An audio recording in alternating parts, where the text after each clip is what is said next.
मैं गोपाल पांडे कानपुर शहर का रहने वाला हूँ। मेरी शुरुआत शराब से हुई जब मैं 14 साल की उम्र का था। मेरे कज़न ब्रदर की शादी थी और सारे यार दोस्त पी रहे थे। मैं ये सोच रहा था वो पी रहे हैं, खड़े होके क्या पी रहे हैं और गाली गलौज दे रहे हैं आपस में और हिल रहे हैं। जब वो लोग पी के वहाँ से हट गए तो मैंने सारी बॉटल्स को इकट्ठा किया। करीब 10-12 बॉटल्स थी और उससे आधी गिलास वाइन निकाली और पी गया। पीने के बाद मुझे वॉमिटिंग हुई, बड़ा अजीब सा लगा, सर घूमा। रात भर में बड़ी बेचैनी में रहा, तमाम वॉमिटिंग करी, फिर मैं सो गया। नेक्स्ट डे जब मैं उठा, मैं शराब के ठेके गया। मैंने छोटा सा क्वार्टर लिया और थोड़ी सी पीने के बाद मुझे वहीं पे फिर वॉमिटिंग हुई। फिर थोड़ी देर बाद अच्छा लगने लगा। मेरे घर में मेरे ब्रदर बड़े, मेरे फादर, मेरी मदर, 3 लोग थे। फादर मेरे जिला जज के पेशकार थे और मदर मेरी हाउसवाइफ थी। फादर सुबह निकल जाते थे, रात में आते थे।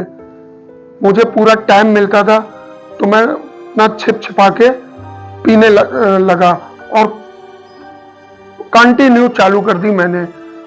बहुत जब घर में मालूम पड़ा इस चीज का तो मुझे मार भी पिटी, सब कुछ हुआ, मगर मैंने पीना नहीं छोड़ा। जिसके चलते चलते फादर और मदर दोनों बहुत परेशान रहते थे। उन्होंने मुझे अपनी सिस्टर के यहाँ भी भेज दिया। सिस्टर के यहाँ भी रहा, फिर मैं वहां से चला आया लखनऊ से। फिर भी मेरी आदत छूटी नहीं, मैं पीते ही रहा। पीने के बाद मुझे कुछ नहीं अच्छा लगता था कि बस कुछ भी अच्छा लगे, बस पीना ही अच्छा लगता था। कि ये लगता था कि जिंदगी अब मेरी यही है। ये सोच के फादर के टेंशन से हार्ट अटैक हो गया और वो चल बसे कि इतनी छोटी उम्र से मैंने सारी गलत आदतें सीख ली, गलत यार दोस्त संगत बना ली। जब फादर नहीं रहे तो मदर ने भी समझाना चालू किया। उनको भी टेंशन से कैंसर हो गया और वो भी एक्सपायर होकर चली गई। मानो मुझे बिल्कुल छुट्टा हो गया मैं। ब्रदर थे, फादर की जगह उनकी जॉब लग गई, वो भी अपना चले जाते थे, मैं अपना पीने में मस्त हो जाता था। अचानक मेरे कुछ मोटर पार्ट्स वाले मिलने वाले थे। उन्होंने मेरे को कहा कि जॉब कर लो मार्केटिंग का। तो मैंने जॉब कर ली बहादुरगढ़ हरियाणा में, मार्केटिंग की जॉब कर ली। वहां स्पेयर पार्ट्स वगैरह बनता था। स्पेयर पार्ट्स में मुझे रुचि भी थी, मैंने वहां का मार्केटिंग काम कर लिया। मैं पूरा पंजाब, हरियाणा, राजस्थान और यूपी 4 स्टेट अकेले देखता था और डेली मेरा होटलों में जाना होता था और रुकना होता था।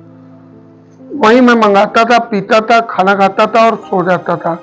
सारे डिस्ट्रीब्यूटरों के साथ उठना बैठना होता था, कंट्रोल कुछ हो नहीं पाता था। कभी दिन से चालू होती थी तो कभी सुबह से ही चालू होती थी, कभी काम ज्यादा होता था तो शाम को, मगर चलनी डेली होती थी। कब बोतल खुलती थी और कब खत्म हो जाती थी, कब दूसरी आती थी, ऐसी आदत पड़ गई। फिर मैं अपनी जब काम पूरा कंप्लीट करने के बाद फैक्ट्री पहुंचता था तो फैक्ट्री में मेरा रूम अलग था। रूम में ही भी मंगवाता था क्योंकि हरियाणा एक ऐसा शहर है कि वहां बिल्कुल फैक्ट्री से बाहर निकलने के बाद भी सामने ठेके पड़ते थे। मैं मंगवाता था और वही फैक्ट्री में पीता था, वही टिफिन मंगवा के खाना खाता था। ये बात भी मेरे बॉस को किसी ने बता दी। बॉस ने भी कहा कि पांडे जी फैक्ट्री में पीते हो, चलो आपको मैं अलाउड करता हूं, मगर एक लिमिट बनाओ। मैंने वो लिमिट कभी बनाई नहीं। क्वार्टर से चालू हुआ था, कब बोतल पे आ गया, बोतल से कब 1.5 बोतल में आ गया, मुझे खुद नहीं पता चला। ऐसे ही कंटिन्यू किस्सा चलता रहा। एक दिन मैं घर गया, घर में जब गया तो मदर की तबीयत बहुत खराब हो गई थी। उन्होंने लास्ट टाइम मुझे समझाया कि बेटा अब आंखें मेरी भी मुन जाएंगी तो फिर कुछ फायदा नहीं रहेगा। तो ऐसे करके मदर भी चल पड़ी थी। फिर ब्रदर थे, ब्रदर ने भी बहुत समझाया, मुझे कुछ समझ में नहीं आता था। बस ये था कि मैं अपनी नौकरी के प्रति बहुत सचेत रहता था, काम मन से करता था, इसलिए मेरे को वहां पे बॉस वगैरह भी कुछ नहीं कहते थे। अपना काम कंप्लीट करता था और फिर मैं पीने बैठ जाता था। किसी भी स्टेशन में हो, चाहे पंजाब हो, चाहे हरियाणा हो, चाहे वो राजस्थान हो, चाहे वो यूपी हो, जहां मेरा काम खत्म वहीं मैं बोतल लेके बैठ जाता था पीने। आदत मेरी बदली नहीं। मेरे भाई साहब ने बहुत समझाया, मुझे फोन में भी बहुत समझाया, मुझे कुछ भी समझ में नहीं आया। एक बार मैं छुट्टियों में घर गया, काफी समय बाद, 1 साल बाद गया।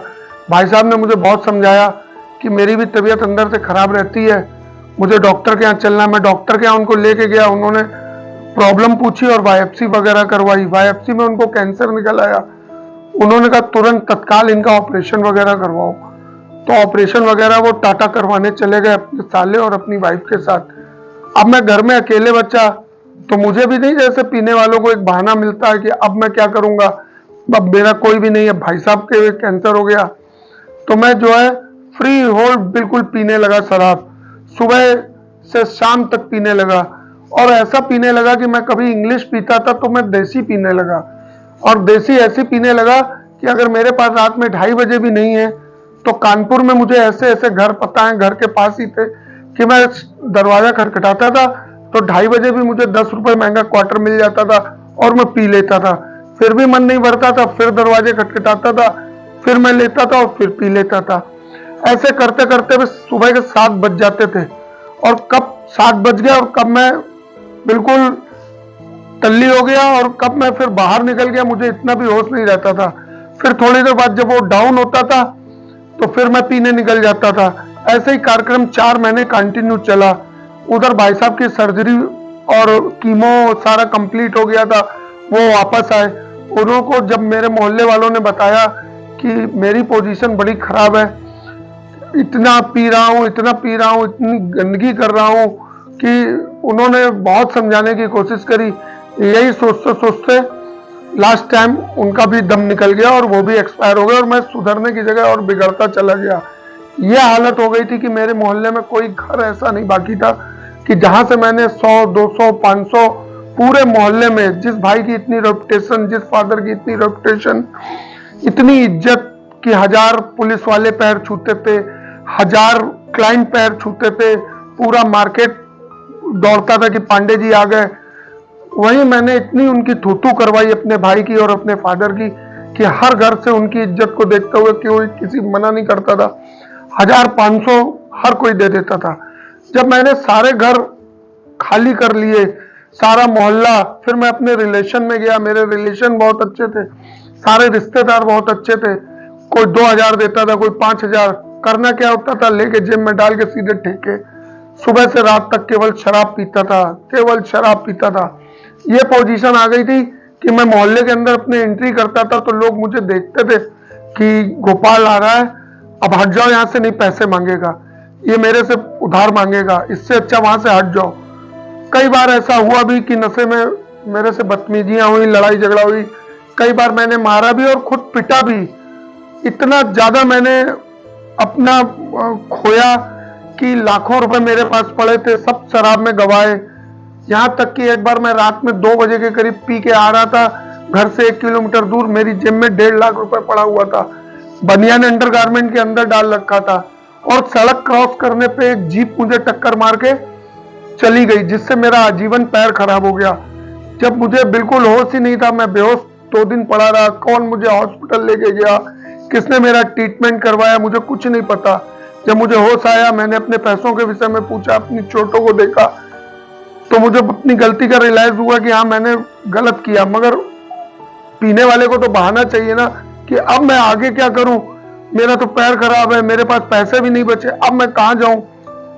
तो मैं अपनी एक कजन, दूर की कजन सिस्टर डॉक्टर है, मैं अपने मोहल्ले गया, मैंने ये रह गई है, मैं इसके यहाँ नहीं गया। मैंने जाके लंगड़ाते हुए उससे कहा, उसकी जो पीए लोग होती हैं वो, उन्होंने रोका क्योंकि वो एक सर्जन डॉक्टर थी, लेडी डॉक्टर थी। तो मैंने, मेरी वेशभूषा इतनी गंदी थी कि उन्होंने मुझे गेट पे ही रोक दिया। मैं कहा मैं उनका कजन ब्रदर हूँ। तो वो फिर भी नहीं मानी, मुझे कहती रुको मैं जाके पूछ के आती हूँ। उन्होंने अंदर पूछा, उन्होंने कहा तुरंत भेजो उसको। सारे पेशेंटों को उन्होंने बाहर निकाल दिया, इतनी लंबी लाइन लगी। तो उन्होंने मेरे से पूछा गोपाल कैसे आए हो। तो मैंने कहा सिस्टर मैं बहुत परेशानी हूँ। मैंने झूठ बोला कि घर में कोई नहीं बचा है, भाभी ने ऐसा कर दिया मेरे साथ, मेरी भाभी ने वैसा कर दिया, मुझे पैसों की जरूरत है, मैं दिल्ली वापस जाना चाहता हूँ, हरियाणा, मुझे 1000 रुपए दे दो। तो सिस्टर ने अपना बैग खोला और मुझे 11,000 रुपए दिए, सगुन के टाइप के, कि जाके पहले अपने लिए कपड़े खरीद लो, अपना हुलिया सही कर लो, फिर जाना, और जरूरत तो और ले लो। मैंने कहा नहीं, कहा मैं 1000 रुपए की उम्मीद लेके गया था उसके पास कि शराब का आज का खर्चा निकल आएगा। कहा उसने मुझे 11,000 दे दिए। ऐसा लगा कि मेरी लॉटरी खुल गई। मैं हॉस्पिटल के नीचे उतरा और केवल 11-12 कदम में ठेका था, मैंने ये भी नहीं सोचा, क्योंकि इतनी ज्यादा क्रेविंग हो रही थी मेरे अंदर शराब की, मैं सीधे ठेके पहुंच गया। मैंने 5-6 क्वार्टर लगातार पिए, वहीं खड़े होके खाली क्वार्टर पिए, उसमें पानी भी नहीं मिलाया, कुछ नहीं पिया, क्योंकि मुझे 2 दिन पीने को नहीं मिली, पैसा ना होने की वजह, मैं हॉस्पिटल में था। जब मैंने पिया, उसको पीने के बाद मुझे एकदम से वॉमिटिंग हुई, खाली पेट था। 1 साल तो कंटिन्यू मैंने कुछ खाया ही नहीं है, केवल रेड़ियां जो होती हैं उनसे कभी एक पूड़ी खा ली, कभी एक भटूरा खा लिया। मेरा वेट, मेरा शरीर कुछ नहीं था, ऐसा लगता था कि कोई फूंक भी देगा मैं गिर पड़ूंगा। मैंने वो वहां से पीना चालू किया। वो 11,000 रुपए मेरे 2-3 दिन चले। मैंने इतनी पी 2-3 दिन में वहां से हटा नहीं, शराब से हटा ही नहीं, मैं ठेके के बाहर ही बैठा रहा कि जब मेरी खत्म हो जाए मैं खटखटाता था और पीछे खिड़की से ले लेता था। ये ऐसे ही चलता रहा। फिर मैं एक दिन घर पहुंचा। तुम कौन ऐसे शराबियों को रखता है? मेरी भाभी को, अपने बच्चों को भी देखना, जो मेरी भतीजी भतीजा, उनका फ्यूचर मेरी वजह से खराब हो रहा था। उन्होंने मेरे से हाथ जोड़ा और मेरे से कहा कि भाई ऐसा है गोपाल, कहीं किराए का कमरा ले लो और मेरे फैमिली को छोड़ो। तो मैंने कहा मेरी भी तो फैमिली है। मैं ये भूल चुका था कि मैं कितना गंदा हो चुका हूं। उन्होंने कहा मैं किराए का कमरा ले लो, मैं किराया दे दूंगी, मगर यहां से दूर रहो, अपनी छाया भी नहीं पड़ने दो। उस समय तो मुझे बहुत बुरा लगा। उन्होंने मेरे कपड़े उठा के बाहर फेंक दिए। क्यों?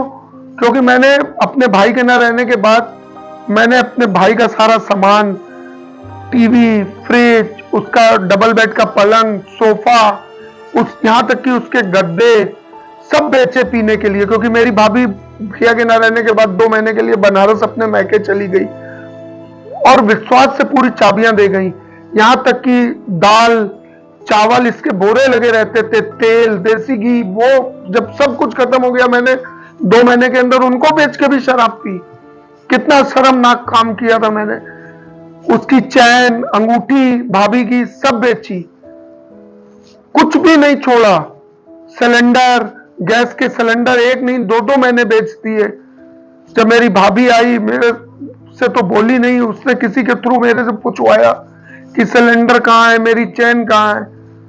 अब मेरे पास कोई जवाब नहीं था उसको देने के लिए कि मैं क्या उसको जवाब देता, क्योंकि गलती की मैंने और उस समय भी मैं पिए था और पीने के झुल्ल में मैंने बोल दिया कि मैंने तो सिलेंडर बेच दिए, मैंने तो सारा सामान बेच दिया। और यहां तक कि उसने मुझे जब कमरा दिलवाया कि किराए के कमरे में रहो, पेडेस्टल फैन लाके दिया, सीलिंग फैन लाके दिया, एक छोटा कलर टीवी दिलवाया। मैंने उसको अपने रूम में भी नहीं रखा, 2 दिन नहीं रखा, वो भी बेच दिया था। उसको ये चीज भी नहीं मालूम थी कि मैंने जो चीजें दिलवाई, जब मैंने उसके घर का सत्यानाश करा तो उसने एक लड़के को तुरंत मेरे रूम में भेजा कि देख के आओ कि बाकी का सामान है कि नहीं है। कुछ भी नहीं था, पलंग तक नहीं था, जो फोल्डिंग पलंग उसने रातों रात 11 बजे लाके सारा सामान, पेडेस्टल फैन सब रखा था, वो तक नहीं था। आप बिलीव नहीं मानेंगे, मैंने बगैर चदरा डाल के जमीन में मैं सोया, क्योंकि मेरे कर्म इतने खराब हो चुके थे। फिर भी शराब की क्रेविंग, मैं अपने आप को सुधरने की जगह और बिगड़ता गया। उन्होंने मेरे से मतलब रखना छोड़ दिया, क्योंकि वो मुझे सुबह रूम बगल में था, आता था, ब्रेकफास्ट देती थी, दोपहर का खाना, रात का खाना, इसके अलावा मुझे खर्चे के लिए पैसे भी देती थी कि रख लो, तुम्हारे काम आएंगे। मैंने उनके साथ धोखा दिया। उसके बाद भी मैं नहीं सुधरा। उसके बाद भी मैंने इतनी हद करी कि ऐसा नाम बदनाम किया अपने परिवार का कि आज सोचता हूं तो खुद इतनी गिल्टी महसूस होती है। कोरोना काल चल रहा था, मेरे घर से आधा किलोमीटर दूर बड़ी हाई फाई जेंट्री रहती है, सारे डॉक्टर्स, इंजीनियर, मतलब मैंने सारी सरमाया सब बेच खाई थी। मैंने बैल दबाना लोगों के चालू कर दिए, बैलें दबाई, लोगों की घंटियां दबाई और झूठ बोला कि वाकई मेरी तबीयत खराब थी, मेरे फीवर था, कोरोना ऐसा लग रहा था। मैं कांपते हुए लोगों के सामने मैंने भीख मांगी कि सर मेरे घर में कोई नहीं बचा, मैं अकेला हूं, मैं जब कमाऊंगा तो आपके पैसे रिटर्न कर दूंगा सर, मैं आपके घर के बगल में ही रहता हूं, थोड़ी दूर में रहता हूं, पांडे जी कचहरी वाले का नाम किसी से भी पूछ लीजिएगा आप। मेरे कोरोना हो गया, मुझे तुरंत इंजेक्शन लगवाने हैं, डॉक्टर ने मुझे बोला हुआ है कि 3 इंजेक्शन लगवा लो नहीं मर जाओगे। सर मेरे पास एक पैसा नहीं है, प्लीज मेरी मदद करिए, मैं बहुत अच्छी फैमिलियों का हूं। मैंने ऐसे झूठ बोल बोल के अच्छी अच्छी फैमिलियों से हजारों रुपए लिए और ले जाके, कोरोना काल में ठेके बंद थे, घरों में बिकती थी, मैंने वहां से ब्लैक में दारू ले लेके पी। ये भी सब, कोरोना भी खत्म हो गया और मेरा ये लेना देना सब कोई भी नहीं बाकी रहे। फिर एक दिन वो आया कि मैंने, पंजाबियों का मेरा साथ था, मैं गुरुद्वारों में जाने लगा। कानपुर शहर में सबसे फेमस चौक गुरुद्वारा है। मैं चौक गुरुद्वारे गया, वहां के प्रबंधक साहब को पूछा कि वो कहाँ पे मिलेंगे। मैंने उनको एक झूठी कहानी बताई, वहीं पे ही मैंने उनसे 1000 रुपए लिए झूठी कहानी बता के। मैंने कोई गुरुद्वारे नहीं छोड़े कानपुर शहर के अंदर, चाहे वो रंजीत नगर गुरुद्वारा हो, चाहे वो गुंटी नंबर 5 का हो, चाहे वो कबाड़ी मार्केट का हो, चाहे वो चौक गुरुद्वारा हो। मैंने सबको बेवकूफ बना के उन लोगों से पैसे हटे, किसी से 1000, किसी से 2000, किसी से 500। अपनी इज्जत को नहीं डरा। ये भीख मांगने वाले काम मैंने चालू करे। फिर जब सारे गुरुद्वारे भी हो गए, सारे रिश्तेदार हो गए, सारे पड़ोसी हो गए, सारे मोहल्ले वाले हो गए, फिर मैंने दिमाग लगाया कि अब मैं पैसा कहां से लाऊं, मुझे क्रेविंग हो रही है, मुझे कुछ नहीं सूझ रहा है, मुझे शराब चाहिए। अब मैंने 2 दिन हो गए, 1 दिन हो गए, मैंने पी नहीं, अब मेरे हाथ पैर ढीले पड़ने लगे। अब मैं क्या करूं, मुझे वॉमिटिंग हो, खाली पेट में क्या करूं। मैंने चर्च अपनाई कि चर्च में जाओ। मैं चर्च में गया, पादरी फादर से रिक्वेस्ट करी कि सर ऐसी ऐसी बात है, मैं बहुत परेशान हूं, मैं यहाँ से कानपुर शहर छोड़ना चाहता हूँ, प्लीज मेरी हेल्प करिए फादर। वो लोग इतने दयालु थे कि उन्होंने पूछा मेरे से कि क्या चाहिए। मैंने उनसे बोला कि मेरे को किराया भाड़ा चाहिए केवल वहां तक पहुंचने का। उन्होंने मेरे से पूछा कितने रुपए लगेंगे, मैंने उनसे कहा 700-800 रुपए लगेंगे। उन लोगों ने मुझे 1000 रुपए दिए। वहां चर्च में जितने लोग आए, पादरी और जितने सब प्रेयर करने आते हैं, उन्होंने मेरी मदद करी। वहां से जब मैं निकला मरियमपुर चर्च से, तो मेरे पास 4700 रुपीज थे, 4700 रुपए। मैंने बाहर आया, मैं कहा ये अच्छा मैंने बेवकूफ बनाने का काम किया। मन ही मन में बहुत खुश हुआ, इतना खुश हुआ अपने आप को जैसे मैं शाबाशी दे रहा हूं। मगर मैं ये नहीं सोच रहा था कि मेरे साथ क्या हो रहा, मैं किसकी इज्जत से जुड़ा हूं, मैं ये भीख मांग रहा हूं, क्या कर क्या रहा हूं, कुछ नहीं समझ में आ रहा था। मैंने वहां 4700 रुपए गिने और सीधे वहां से 2 किलोमीटर दूर ठेके में आया कि यहाँ चर्च अभी छूटेगा, क्योंकि पीने वाले का दिमाग एक आम आदमी से 10 गुना ज्यादा तेज चलता है कि कोई आ ना जाए, कोई मुझे यहाँ ठेके के बाहर देख ना ले अगर मैं यहाँ पीऊंगा। तो मैं 2-3 किलोमीटर आगे टेम्पो पकड़ के चला गया। वहां जाके मैंने खूब पीने के बाद फिर मैं अपने मोहल्ले वापस आया, वहां मंगवाई, फिर पिलाई भी। आप भी जानते हैं कि शराब पीने वाले बहुत सारे लोग होते हैं, फ्री की पीने वाले और बिगाड़ने वाले बहुत लोग होते हैं। इतने में भी कहानियां नहीं रुकी, मैं पीता रहा। फिर एक दिन 2-4 दिन बाद मेरी सिस्टर को सारे हाल चाल मेरे मालूम पड़ते रहे। मेरी बड़ी सिस्टर वहीं कानपुर में पी रोड में रहती है।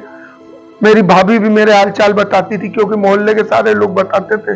वो लोग बहुत परेशान थे मेरे से, इतना ज्यादा परेशान थे कि ये क्या करें, क्या कर दूं कि ये सुधर जाए।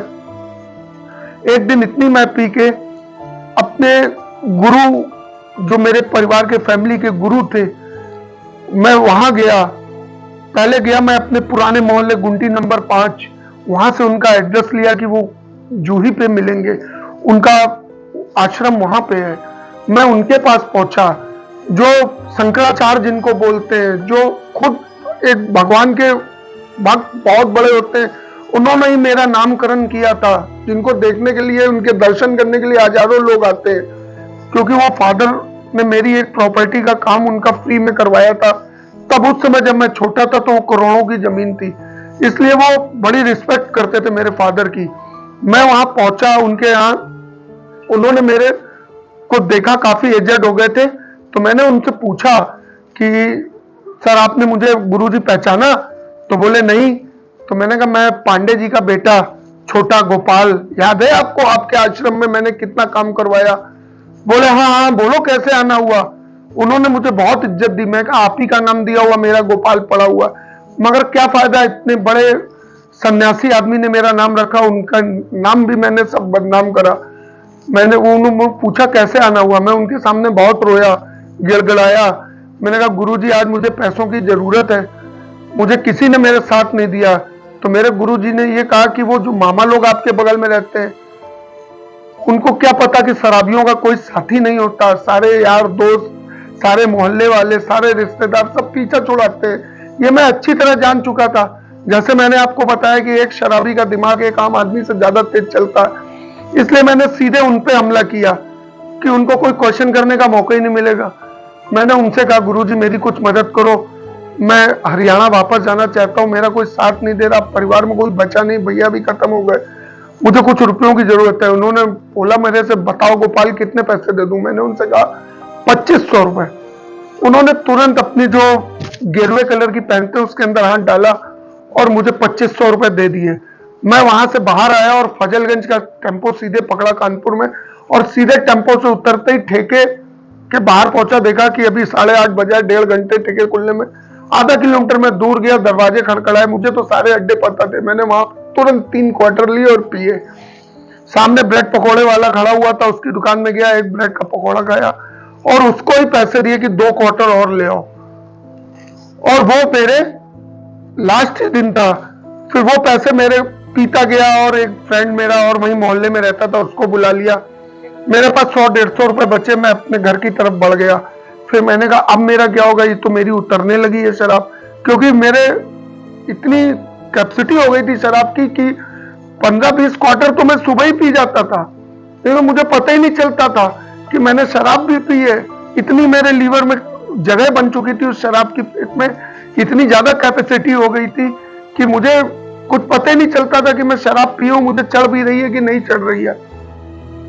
मैंने कहा अब मैं कहां से लाऊं पैसे। फिर मुझे याद आया कि एक आरटीओ ऑफिस में यातायात माया वाले टप्पू पप्पू भैया हैं, ये मेरे दूर के रिश्तेदार हैं, मैं इन्हीं के यहाँ नहीं गया हूं, अब वहां चलता हूं। तो मैं आरटीओ ऑफिस गया, मैंने उनको पूछा, वो तो वो बोले सर वो तो कल्याणपुर में मिलेंगे, त्रिभुवन गेस्ट हाउस उनका है। तो मैंने मन में लगाया गेस्ट हाउस बनवा लिया, अब तो वो बहुत पैसे वाले पहले थे, अब तो और हो गए होंगे। मैं उनके यहाँ गया, उनका बेटा बैठा हुआ था, वो मुझे पहचानता नहीं था। मैंने अपना इंट्रोडक्शन दिया उससे कि मैं गुंटी नंबर 5 से आया हूँ, गोपाल पांडे, रामाशंकर पांडे का बेटा हूँ। तो उसने मेरे पैर छुए कि चाचा जी आप, बोलिए कैसे आए। मैंने उसको अपनी प्रॉब्लम बताई कि ये प्रॉब्लम है, मुझे बहुत जरूरी काम है पापा से, बेटा बात कराओ। वो बोला वो तो लखनऊ गए, आप फोन में बात कर लो। मैंने उनसे फोन में बात करी। मैंने कहा टप्पू भैया मैं आया हुआ हूँ इतनी दूर, मुझे बहुत इमरजेंसी काम था। बोले बोलो बोलो गोपाल क्या काम है, कैसे आना हुआ। तो हमने कहा आपने गेस्ट हाउस, तो थोड़ा मक्खन पालिश करी उनको कि वो खुश हो जाए। मैंने आपने तो बड़ा शानदार गेस्ट हाउस बनाया, मैरिज हॉल बनाया। बोले हाँ हाँ, और कैसे आए हो। मैंने कहा टप्पू भैया आज पहली बार आपके पास आया हूँ किसी काम से, भैया भी नहीं रहे, मुझे अचानक 2000 रुपए की जरूरत पड़ा, मुझे कुछ सूझ नहीं रहा था। बोले मेरे बेटे को फोन दो। मैंने उनके लड़के को फोन दिया, उन्होंने कहा तुरंत उनको 2000 रुपए दे दो। उसने मुझे पूछा भी नहीं और बेल दबाई और लड़के से कहा 2000 रुपए ले आओ। वो 2000 रुपए लाके उसने मुझे दे दिए। मैंने कहा बेटा मैं चलूं, उसने मेरे पैर छुए, मैं बाहर आया। बाहर आके बस चल रही थी, मैंने बस पकड़ी और अपने मोहल्ले आ गया। मैं कहा चलो 2000 रुपए मिल गए, पीता हूं। फिर मैंने पीना चालू कर दी। मैंने 1000 रुपए की शराब वहीं खड़े होकर अकेले पी, कोई नहीं था साथ में, 1000 रुपए की शराब पी गया। जब मेरे पास 1000 रुपए बचे तो मैं अपनी सिस्टर के यहाँ, पीने के बाद जहाँ बहुत ज्यादा हो गई तो मैं अपनी सिस्टर के यहाँ पहुंच गया। सिस्टर के यहाँ गया तो उनके जेठ थे, सिस्टर और जीआई थे नहीं, उनके जेठ मिले, जीआई के बड़े भाई। मेरा रूप, मेरी शक्ल, मेरे कपड़े देख के वो मेरे से बोले क्या ये हाल क्या बना रखा। पहले तो वो मेरे को पहचान नहीं पाए। मैं उनसे रोने लगा कि जीआई मैं बहुत परेशान हूँ, मेरी ऐसी हालत हो गई है, मेरी भाभी ने मेरे साथ गलत किया है, मेरा भाई मेरे साथ गलत करके चला गया, मेरे पास कुछ भी नहीं है, मैं फुटपाथों में सो रहा हूँ। क्यों, एक्चुअली ये सब बनाई हुई मेरी ही बातें थी, क्योंकि मुझे उनसे भी पैसे चाहिए थे। तो वो मेरे से बोले कि क्या प्रॉब्लम क्या है। मैं कहा जीआई मैं बहुत ज्यादा परेशान हूँ, मैं अपनी सिस्टर के पास आया हूँ। वो बोले वो तो है नहीं, कहीं गई हुई है। हमने कहा जीआई ऐसी ऐसी बात है, मुझे 1000 रुपए दो। उनसे कभी पैसे लिए नहीं थे, वो एचबीटीआई में प्रोफेसर है, उन्होंने तुरंत 1000 रुपए निकाल के 500 का नोट दे दिए। मेरे मन में आया मैं अगर 2000 मांगता तो मुझे 2000 भी मिल जाते, चलो इसी में ही तसल्ली रखो। मैं वो 1000 मेरे पास थे, मैं जरीब चौकी उनके घर के बगल में था, 100 मीटर में मैं पहुंच गया। मैंने फिर वहां पी थोड़ी बहुत, पीने के बाद वापस उनके मोहल्ले आ गया। मोहल्ले आया तो देखा मेरी सिस्टर कार से उतर रही है, मेरे जीआई उतर रहे हैं, मैं बिल्कुल नशे में भरपूर था। कब क्या हुआ मुझे ध्यान नहीं है, उन्होंने मेरे घर में फोन किया। क्या किया कि मेरी भाभी भी वहां पे आई, मुझे नीचे वाले रूम में सुला दिया। जब मेरा नशा टूटा तो उन्होंने मुझे बुलाया, मेरे से पूछा कि क्या चाहते हो, आखिर क्या यही जिंदगी बितानी है। मुझे फिर भी नहीं समझ में आया। मैंने अपनी बहन से कहा कि नहीं, मैं चला जाऊंगा वापस, मैं अभी बात कर रहा हूँ। उसका फोन लेके मैंने अपने मालिक को फोन मिलाया। मैंने एक बार नहीं, अपने मालिक को भी धोखा दिया है। उसने कहा नहीं, तुरंत चले आओ। मैंने उन लोगों को ड्रामा दिखाने के लिए अपना बैग एक तैयार किया, अपनी सिस्टर से कहा मुझे कुछ पैसे दो। उसने अपने हस्बैंड से, मतलब मेरे जीआई से, चोरी से बेचारी ने 5,000 रुपए मुझे दिए कि लो अच्छे से चले जाओ। ये तो एक दिखावटी हुई। 5,000 आए नहीं। मैंने बैग अपने मोहल्ले में, पुराने मोहल्ले में एक दोस्त के यहाँ रखवाया, उससे कहा चलो, फिर पीना चालू कर दिया। और मुझे नहीं पता था कि क्या है। फिर मेरी सिस्टर को और मेरी भाभी को किसी ने बताया कि वो तो गया नहीं है, 2 दिन हो गए, वो तो शराबें पी रहा है। इतना ज्यादा मैं पी गया था। तो मेरी बहन और मेरी भाभी ने और मेरे बहनों ने समर्पण नशा मुक्ति केंद्र, गूगल में देखा होगा यहाँ का पता, तो उन्होंने सर्च किया तो समर्पण नशा मुक्ति केंद्र निकला। जब मैंने सारी हदें पारी कर दी थी, मैं पी के फिर पहुंचा घर उनके, तो उन्होंने मुझे अपने नौकर से बोला कि ये और पिएगा, इसको नीचे वाले रूम में बैठा लो। और यहाँ कांटेक्ट किया, क्योंकि यहाँ पिकअप फैसिलिटीज भी है कि यहाँ हर जगह की गाड़ी जाती है, पंजाब, झारखंड, बिहार, हर जगह की पिकअप फैसिलिटीज है। तो मुझे वो उनका नौकर ने वाइन लाके दे दी कि लो आप मामा जी पियो, और पकौड़े वकौड़े तलवा के नीचे दे दिए। मैं पीता रहा, कब पी के मैं वहां सो गया। इतने में पिकअप टीम आई और मुझे यहाँ पे समर्पण पे ले आई। यहाँ आने के बाद मुझे तो बड़ा खराब लगा, क्योंकि शरीर तो पूरा टूट रहा था, क्रेविंग हो रही थी कि शराब की, जो मैं 1 साल से कंटिन्यू पी रहा था। मुझे यहाँ आने के बाद कुछ भी अच्छा नहीं लग रहा था। मैं अपने घर वालों को गालियां देता था, अपनी बहन को, अपनी भाभी को, कि बहुत गंदा काम किया इन लोगों ने यहाँ भेजा।